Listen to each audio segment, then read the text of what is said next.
What's up, YouTube? Back in today with another video. This one I've been wanting to do for a long time, but just haven't found the time to do it until today. So today, I want to smash this pizza,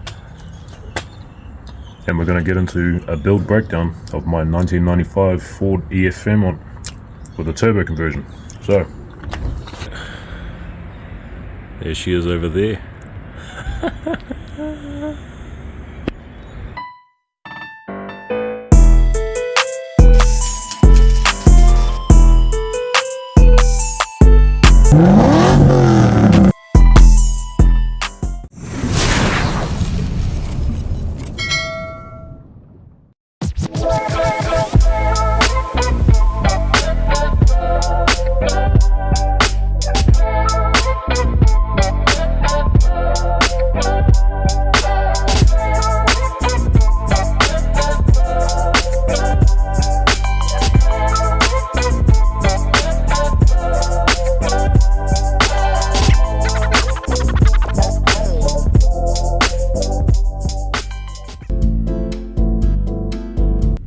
Beast of a car, man. Oof, oof, oof.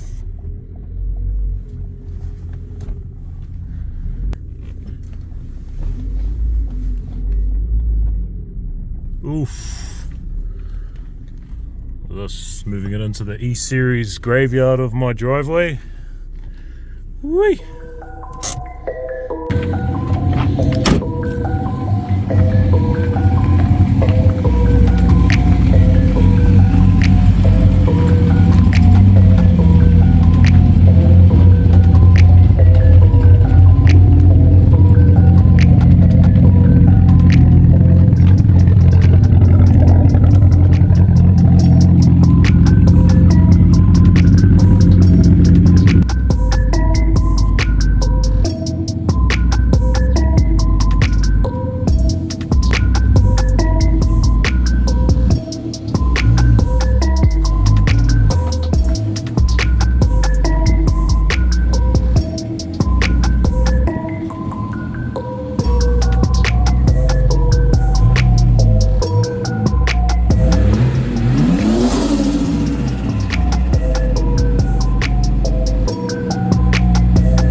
So yeah, this is my 1995 Ford Fairmont 4 litre straight 6 with a turbo conversion.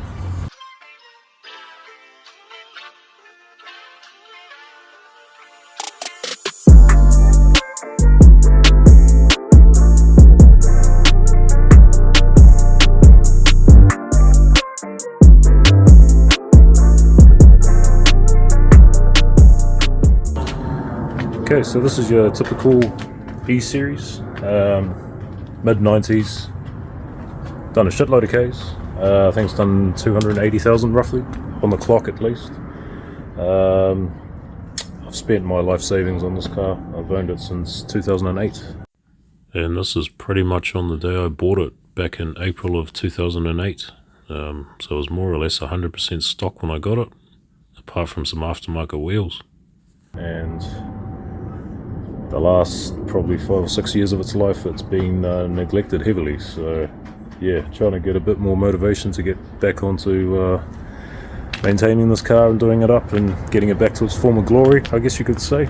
So yeah, it needs a lot of work, but it's had a bit of work done to it over the years. So yeah, like I was saying, typical E-Series, no registration, no warrant of fitness, no indicators, no fucks given. Start with the interior first. Basically this thing started life as a bog stock Ford Fairmont. So it just had the standard cloth interior when I bought it.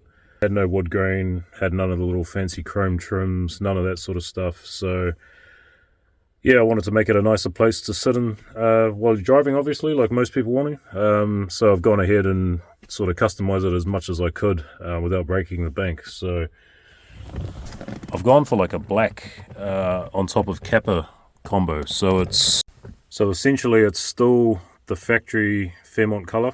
So this has the cappuccino colour scheme in the interior. So we've gone with cappuccino lower half. I've re-dyed the top section of the dash and the door trims and that sort of thing from the dark brown, or the darker shade of brown that it had, and I've gone for black. So seems to work really nice. I've had heaps of people comment on it in the past saying, oh, where'd you get this interior from, sort of thing. So it's basically just spray on vinyl dye. But I did this back in probably 2011, and it's 2024 now, so it's held up for a hell of a long time. Obviously it's easier to scratch and that sort of thing, but it's easier to touch up as well. So that's what I've gone with. I did have wood grain in here as an upgrade. I've got some wood grain trims out of a Fairmont gear. So obviously wood grain usually goes on the door trims, usually has a piece around the shifter surround. If you have the model without the passenger side airbag, it has a dash spare. And yeah, it's front and rear obviously. We've gone with the original Fairmont gear trim, which is just a basic type of wood grain, and I've wrapped it with carbon fiber vinyl basically. So carbon fiber vinyl seems to contrast nicely with the black. Not overly tacky, I would say. I've seen some carbon fiber wrap stuff before and people go overboard with it, so I've tried to keep it pretty minimal. So I've just done the dash spares, I've done the shifter surround, obviously the dash spare. I've also done the cluster faceplate. Seems to tie in with the perforated leather on the Denardi steering wheel, and yeah, it just seems to go nicely with the black accents of the interior. So that's pretty much it for the interior. It is pretty basic. Like I was saying, for the most part it's just stock Fairmont stuff. Some of it's Fairmont gear obviously, wood grain. Got the chrome interior door handles out of a gear, the leather handbrake cover out of an AU Fairmont gear, the chrome button, the chrome shifter shaft. Obviously I've got an aftermarket shifter there. But yeah, for the most part it's fairly... Oh, I've got the Fairlane dome light as well. Apart from that, it's pretty much as you see it. So a few little bits and pieces there that I've upgraded, but nothing too drastic. So just, yeah, sort of modernizes the interior a bit and makes it less boring. So that's what I've gone with. In terms of seating, obviously I've got some aftermarket bucket seats up front. Don't ask me why. I had visions of making this somewhat of a drift car back in my younger days, and I saw that all the drift cars had the fixed back bucket seats in them. If you've been in a stock E-Series with stock seats and you've thrown it into a corner, obviously you know how much you slide around in the seats. It was particularly bad with leather seats. So originally I did put leather seats out of a NU Fairlane, which is the AU based Fairlane. That was horrible. The seat base is really flat. There's no side bolstering, so I thought, no, I'll get something nice. I went and picked these seats up off one of the boys that was selling them off cheap. I think I paid like $150 for a pair. So I grabbed them, made up some rails with some flat bar, high tensile bolts and nuts and all that sort of thing, and yeah, made them work on sliding rails and that sort of thing. So yeah, pretty simple, just basic bolt-in type things. But yeah, they do the job. We'll jump in the front, you can see the front side of it. While we're on the subject of seats, when I did the front leather seats out of the NU Fairlane, I did the rear seat as well. Bit of mucking around to get it to work, but it all works as per factory. So it still folds out of the way. Obviously I've got a bit of a boot install in there, but that all locks in as per factory. So these are my front seats, M&H branded, fiberglass. Yeah, pretty basic. So they're on sliding rails, as you can see. Still make use of the factory mounting points. So basically I've just cut these off the factory seats, ditched the entire factory base, had some 8mm flat bar and some, I think it's 5mm flat bar. Basically just MIG welded it all up, strengthened it as much as I could, cross braced and everything. Yeah, seems to do the job. So I've done that both sides. And obviously fixed back bucket seats. They've got some pretty solid bolstering, so you chuck it into a corner, you're not really going anywhere unless the fiberglass cracks because it's from China, but she'd be right, mate. Apart from that, nothing too fancy in the interior. Like I was saying, I've got a aftermarket shift knob in there. I do have a quick release NRG hub on the boss kit, obviously. Nardi wheel, straight from China. And yeah, it's basically as you see it. Obviously a couple of gauges in there, so I've got the Innovate air fuel ratio gauge, so as part of the MTXL wideband kit, I think it's called. Turbo Smart Boost gauge up there. Since we're on the interior, we'll move on to the audio side of things, because I was a bit of an audio nut back in the day. So, starts off with a pretty basic Kenwood head unit. I did have some old school Pioneer competition head unit, but obviously the old school Pioneer head units, they don't have USB functionality or Bluetooth, so we chucked one of these in there. So in terms of front stage, we have Moral Maximo 6-inch component speakers up front, 6-inch woofer in the doors, and a 1-inch soft dome tweeter. And these things, they sound quite nice. High sensitivity, so just running it off the head unit. Don't really need external amp power or anything like that. So yeah, real nice sounding set of speakers up front. So yeah, basically back in the day, I went through all sorts of different components. These Morals were pretty pricey, but I've never had anything sound as crisp as these do. Clarity, fucking everything. Sound quality wise, they're really hard to beat. So I've had these for a long time. Yeah, pretty good front stage. Not too sure what guys run these days because I've been out of the audio scene for so long now, but yeah, they are the pick of the bunch for me. Rear stage, basically it was just fill, so I think there's some Digital Designs DD 6.5s, just a 2-way coaxial. And then on to probably the biggest waste of time and effort, but still needed to be done, the boot install.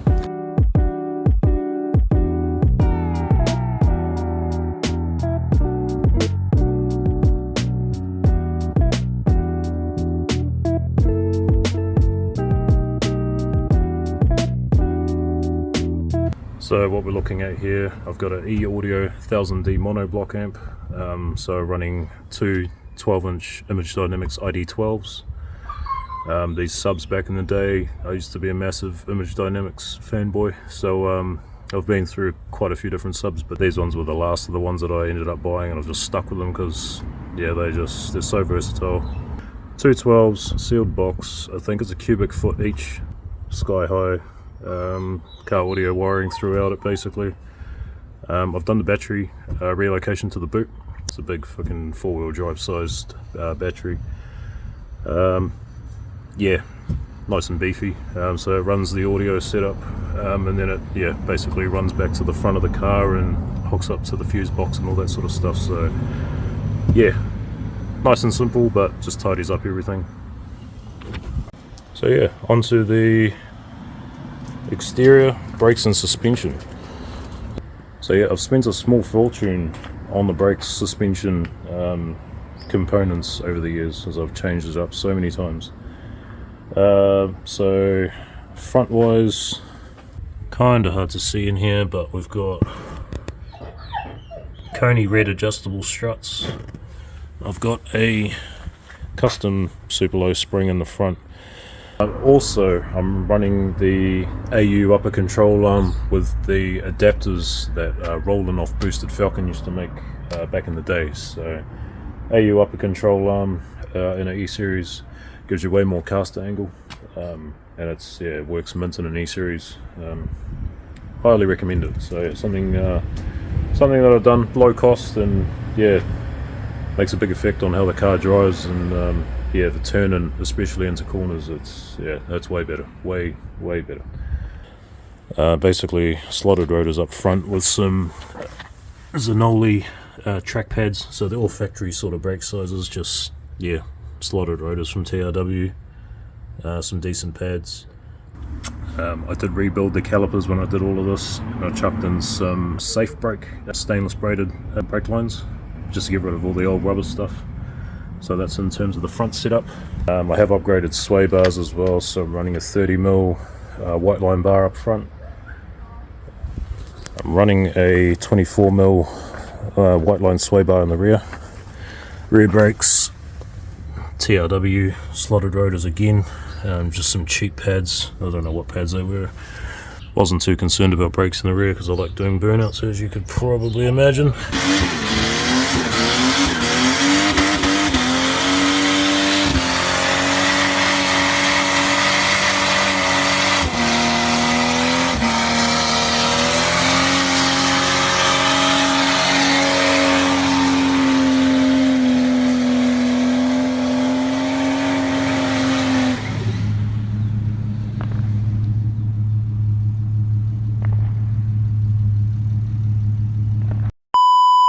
While we're walking around the outside of the car, obviously wheels. I've gone with some big johnnies for this one.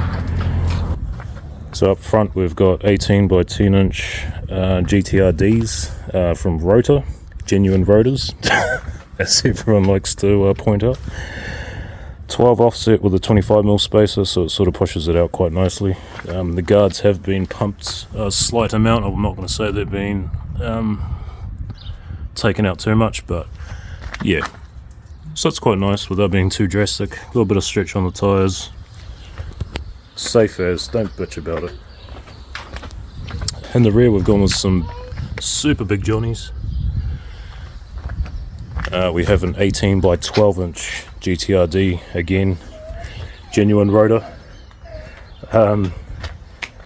0 offset, and I believe it's an 8mm slip-on spacer. Again, don't bitch about it.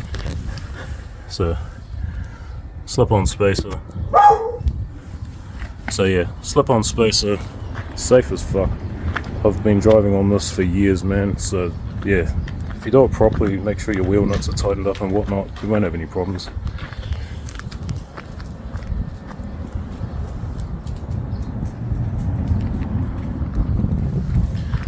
Obviously trying to get a 12-inch rim to fit on the back, easy as, if you've got the right tyre stretch. So yeah, so that's a 265, fairly stretched, safe as. Like I said, I've had this thing on these wheels for a very, very long time. I'm not very nice with it when I'm out on the road, so I've chucked it into some corners. I've never had a tyre DB, none of that shit. So if people are hating on stretched tyres, whatnot, spacers, slip-on spacers, bolt-on spacers, whatever, I've done it with this car. It is safe as long as you're using good quality products. Everything seems to be fine. So yeah, so that's the setup I'm running, at least on here. In terms of the rest of the suspension, it's basically just got polytough polyurethane bushes throughout, if not Nolithane or Super Pro. So going from the radius rod bushes, the lower arms, the upper arms, the strut, top hat bushes, lower trailing arm, upper trailing arm, the Watts length bushes, everything is polyurethane, so there's no rubber left in this, so it is quite a rigid, harsh ride. Oh shit, I forgot to talk about the back suspension. So in terms of the back suspension, I have a custom valved Bilstein rear shock and Adobe super low spring minus a coil, just to bring it down to where I need to. Shocks were done by Suspension Tech. Chris knows his shit when it comes to Falcons, so I think he valved these from memory, I think it was an XF Targa tarmac rally car. I told him I wanted something fairly stiff, and yeah, he came to the party with that, so he custom valved these Bilsteins for me. Yeah, they work a treat. It is pretty stiff.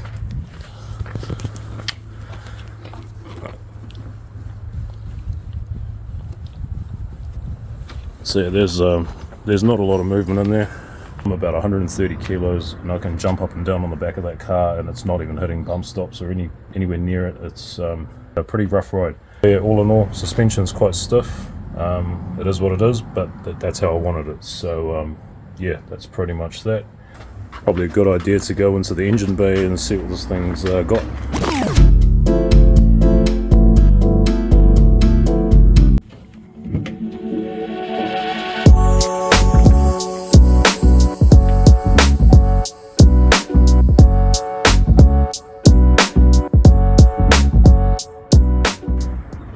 So yeah, this thing has set me back a shitload of heartache, shitload of money, shitload of time. It's on its third motor now.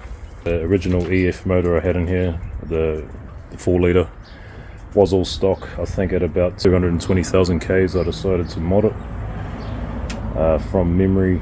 I left the bottom end stock, had the head rebuilt, ported it at home, upgraded the valve springs, did a cam upgrade, had it shaved, all that sort of good stuff. Full exhaust, so I had extractors, single 2.5 inch exhaust all the way through. Did all the basic NA mods you would normally do.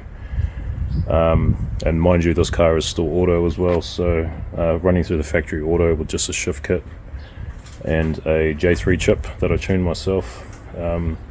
Managed to get it to, I think it was 152 kilowatts at the wheels was the best that I could do. And then I realized that I was kidding myself trying to make power out of this thing while keeping it NA. So here we are. So this third motor that we're on now, this is actually another AU Intech.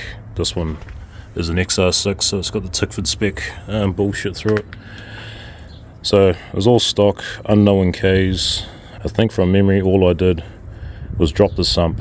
I had a sump modified so we could drop it into the EF subframe. So it's got a big clearance on the front of the sump. So I swapped the sump over, made the mistake of not really checking anything before I started pulling it apart and whatnot. When I took the valve cover off, found that the cam had rusted to the roller rockers on the rocker gear assembly, probably because it had moisture in it or whatnot. Me being me, young and an absolute dumb prick, I didn't bother trying to send it back to the wrecker I got the motor from. So I had a spare AU motor, took the rocker gear off that, took the cam off that, swapped that into here, slapped all the turbo shit on there, and here we are now. So it's been through a few revisions since then. So back then I don't think I had done the plenum or any of that sort of stuff, so it was all original EF accessories and all that sort of stuff. So a couple of years after that I'd done a cam upgrade on it. I've done Crow double valve springs. Obviously we've got the spool and boost plenum on here, so it still runs the EF lower intake manifold. This bad boy just bolts straight on top. Obviously it deletes the butterfly short runner, long runner setup. So yeah, this bad boy just bolts straight on there. Stock throttle body. I've gone 3-inch cold side piping from the throttle body through to the intercooler. So Phoenix bar and plate intercooler, 3-inch in, 3-inch out. In terms of the hot side, we have a high quality, high precision Chinese turbo. Not sure what brand, don't care, it does the job.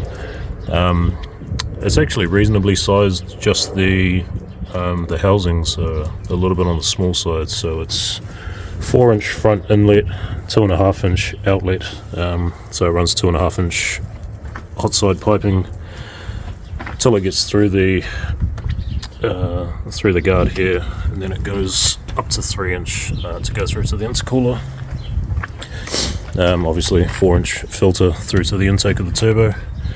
The rear housing's a pretty small housing. I think it's a 0.84 AR, so it's a little on the small side, but it makes it a little bit fun to drive that way.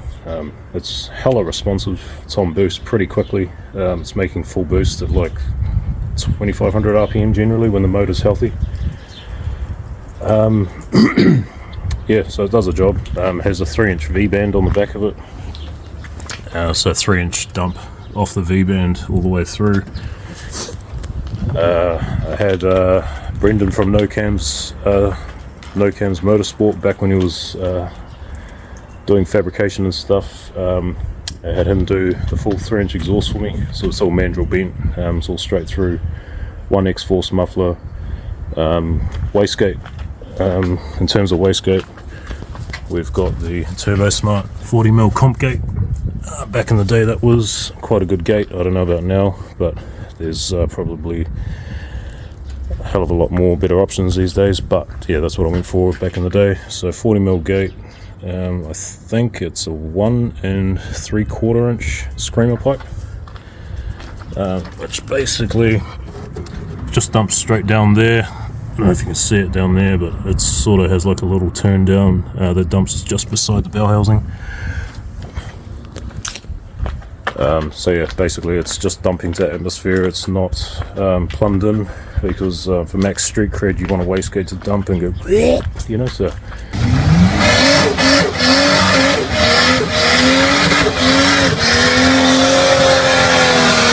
everyone likes that noise, especially on a 4 litre. You can't beat a 4 litre with a smallish gate. When they crack open they sound mental. So yeah, love the way it sounds. From that, it's pretty basic setup. So it's fairly low mounted, but it's pretty tight fitting wise. So yeah, it had to notch a few things here just to get it around the power steering pump and whatnot. Apart from that, I had a mate that made up the log manifold a few years ago, so it's still going strong. The bro Bevan hooked it up with that one. He was the man. Back then, Bevan, Jason, a couple of the boys had a few Turbo E series, and I was still trying to find my way a bit. Still hadn't seen the light until I caught up with these guys way back in the day, and they yeah, sort of showed me the way, and now here we are. So yeah, apart from that, it's all pretty basic. Fueling wise, not overly complicated. I've gone for the Bosch 42 pound 440cc green injectors, so they bolt straight in. I'm still running, oh actually no, I'm running an AU fuel rail. No idea what fuel rig's on that, possibly the stock Tickford one, I'm not sure. It's been so long I've sort of lost my memories of what I've actually put together. So no rising rate or anything like that. I am running a Warbro in-tank pump, which I think is a 255 litre per hour unit. So I've just rigged that up to fit into the stock E-Series fuel pump cradle. It seems to do the trick. It's not running high boost or anything like that, so you don't need to go super crazy with your fueling. But yeah, apart from that, everything else is controlled with a J3 chip, which is doing the job pretty good, to be honest. I did have it on the dyno, did have it tuned to run 10 pounds of boost, so we've done the Turbo Smart FCD, which is the fuel cut defender, which is this little unit here. So this one rigs up to the map sensor, and basically it just bleeds boost from getting to the map sensor and causing the ECU to have a fit when it sees too much boost. So seems fine up to like 8-9 pounds. As soon as you go up to 10, well in my case at least, I went to 10 pounds and all of a sudden the ECU didn't want to know about it, so had to put that in. Put in a adjustable boost T as well, just so I could bleed off a little bit of the pressure going to the wastegate, so I could actually get to 10 pounds of boost. Apart from that, that's pretty much it really. So obviously catch can, I've gone dash 12 fittings front and rear on the rocker cover, 3/4 inch hose to a catch can down here. Obviously it's catching all the oil, judging by how much fucking oil is down here. Oh my god, it's all good. I think that's pretty much it in terms of engine. Obviously, like I was saying, run the J3 chip from TI Performance. I had Jason hook me up with a boost map from back in the day, so I think I started with that. I did buy the programmer and the wideband kit so I could do some DIY tuning and that sort of thing way back in the day. Mainly for the NA setup, but then obviously I had all that stuff ready so I could tune the turbo setup when that came along. But I had Jason sort out a boost tune for me just so I had a base to start with. Yeah, like I was saying, did a bit of road tuning on it, got it fairly reasonable in terms of drivability. Then I had it on the dyno. Obviously, like I was saying, I had it tuned for 10 psi, made 245 kilowatts at the wheels. But yeah, just had some restrictions somewhere, so I'm thinking the restriction was partially the exhaust, which the tuner did say to me it was a little bit on the small side. So yeah, I had it tuned on 10 psi, but in saying that, I did have the wastegate plumbed back in because the dyno operator didn't want to have exhaust fumes dumping directly on his dyno. So yeah, obviously exhaust restriction. We tried going to 12 psi and made bugger all more power. So obviously the exhaust needs a little bit of an upgrade there, or less of a restriction. So I bought a bigger turbo to fix that. So yeah, so that's that in terms of driveline, or the rest of the driveline at least. Still running the stock 4-speed BTR that it came with. I've gone for a custom made high stall. So it was built to stall to around 2800, 3000 RPM. Back when it was NA, I can get sort of 3500 RPM out of this stall. So it's a little bit on the loose side. Makes a hell of a lot of fun to drive on the street though. It's always in the power band that it needs to be in. But yeah, probably a little bit too loose for a turbo setup. So drive shaft wise, it's just an aluminium drive shaft out of an AU. I do have an XR6 diff in here, so it's got the 3.45 to 1 gear ratio. LSD, the LSD doesn't work like half the E-series that are getting around these days. But yeah, I've got plans to resolve that. Apart from that, that's pretty much it. Oh, one thing, the exterior. So I do have a few sort of alterations on the exterior of the car. Body kit, body styling, whatever you want to call it. So for the most part it's all factory body. I do have an aftermarket front bumper, which a hell of a lot of people have been asking me about. This is a R32 GTR mashup from Aero. I'll leave a link in the video for this particular company. So they're from the South Island of New Zealand, and yeah, they made this pretty cool bar back in the day. So it's a fiberglass unit, but it's yeah, it's basically taking the top half of an EF Fairmont and then the lower half of the R32 GTR. So yeah, it fits reasonably well. It sits quite low. Obviously being fiberglass, it's a bit risky, but still pretty cool.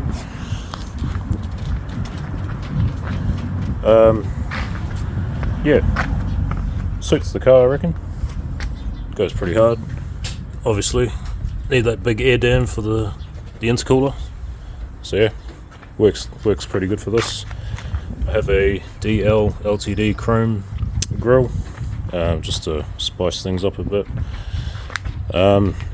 This bonnet is a little bit worse for wear. It used to be quite nice back in the day, but I've neglected it over the years, and yeah, it's got to this stage, but I will sort this out. So it's EF Fairmont bonnet, BA, BF, XR8 bonnet bulge, fiberglass as well, and then a Subaru Legacy bonnet vent or bonnet scoop, which is actually front facing generally on a Subi. In this case, the bro Bevan, who made the turbo manifold for me, made this bonnet up. Originally it was white. I tried to repaint it, and yeah, I pretty much butchered it. So some of the work I did on it's caused the fiberglass to lift a little bit around the areas. I thought it'd be a good idea to plasti dip it, and after about 5 years of sitting in the sun, the plasti dip's cracked and gone all weird and shit, so that's where we're at. But yeah, still fixable, so I'll tidy that up at some stage. It's quite cool because it's functional as well, so it's got 4 cutouts under the bonnet bulge. It's functional, so it lets some of the heat out of the engine bay. Yeah. In terms of the aero side of things of the car, obviously the bumper's been done. I don't have anything in terms of side skirts or... Hey, hello, big boy. I don't have anything in terms of side skirts or rear bar, but I've been wanting to match something up with that front bar, just to sort of carry on the body line, because it looks a little bit high on the sides. So I have some trickery coming up for that real soon. I've actually got some AU XR8 Rebel, I think it's Rebel side skirts that actually fit on here quite nicely. They do need a bit of a trim around the side where the indicator mold is on the front guards. So I think the other ones come up quite high, so I'll need to trim it sort of there, because it sort of fits on that panel going down and covers the entire sill. Good thing about that, it will hide all the E-series rust that the sills generally have, so it'll be fucking primo. Also have this gangster looking thing here. So this is a E-series rear window visor. Let me know if you know where to get these from, because they are super rare. One of the boys hooked it up with us, shot Anton. Straight swapped it for a EASVO boot lip. What's the matter, Grace? So that should look pretty cool once that's all done. So yeah, so that's basically the plan. The AU XR8 side skirts, the rear window visor. I always wanted to put a boot lip on here, but meh, I don't know. We'll see if we can find something, see if someone's keen to do something up. If not, yeah, the roof visor should add a nice touch to the rear of the car, because it's otherwise pretty bland. Yeah, so that's pretty much a rundown of this EF Fairmont that I have. Yeah, we'll end that video on that note. No, we won't actually. We'll take this thing out for a drive.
Alright, so that's a wrap for this video. Thanks for watching. Let me know in the comments if this is something you want to see a bit more of on the channel as well, in terms of build breakdowns and whatnot, because I've got a whole gang of shit boxes in the driveway. I can do build breakdowns all day, man. So yeah, let me know if it's something that interests you guys, because then yeah, I can do a few more videos like that. Obviously this EF has been a build in progress since day one, more or less, so it'd be nice to get a bit more content on this car on the channel. It's my first car, my first love and all that shit, so yeah, it'd be nice to bring it back to its former glory, and maybe even get it to where I want to get it to sooner rather than later. So yeah, like I was saying in the video, I've been through a couple of motors on this thing. The current motor in that EF is starting to get on. It's, yeah, unknown K's on the bottom end. Yeah, compression's dropping off, definitely. I've noticed that. Blow by, it's gradually getting worse and worse every time it gets driven, so it's definitely on its last legs. It's definitely in the plans to have that redone at some stage with a new turbo setup and all that sort of stuff, so definitely will be some more content on this build coming up on the channel in the future. But yeah, thanks again for watching. Hopefully the next video won't be too far away. Been a bit snowed under with shit lately, and yeah, life just being what it is, it's hard to keep on top of things and keep the channel active. So yeah, hopefully the next one is only in a couple of weeks and not another month or something away. So yeah, thanks again for watching, guys. Appreciate the support. Catch you on the next one. Cheers.